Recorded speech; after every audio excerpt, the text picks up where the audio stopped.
Good morning, dear students. Now we discuss about switch statements. The switch statement tests the value of a given variable or expression against a list of case values, and when a match is found, a block of statements associated with that case is executed. The general form is switch statement, switch expression, case label 1, statement 1, break, case label 2, statement 2, break, case label n, statement n, break. Last one is default statement.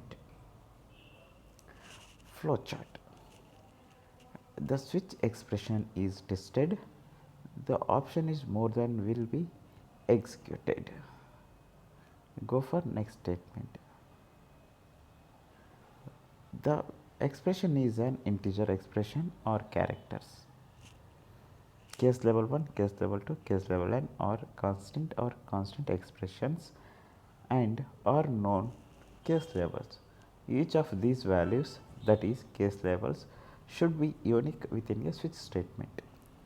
Statement 1, statement 2, statement or the statement listed and may contain 0 or more statements.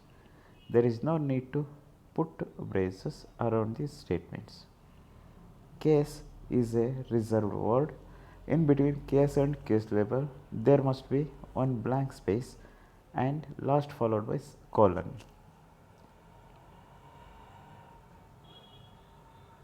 Rules of switch statement.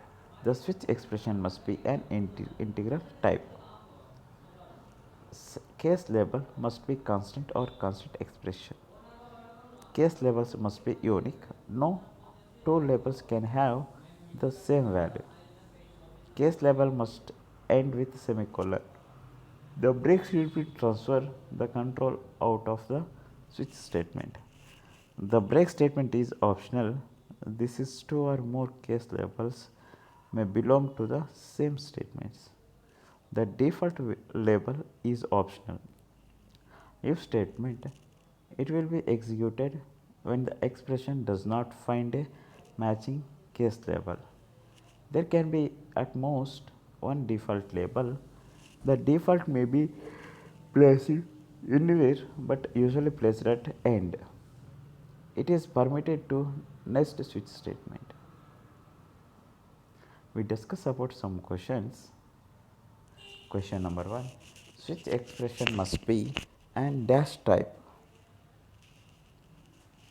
and the option is float, integer, both A and B. None of the above. Which one is correct? Integer is correct. Second one is default is an optional. True, false, true is the correct.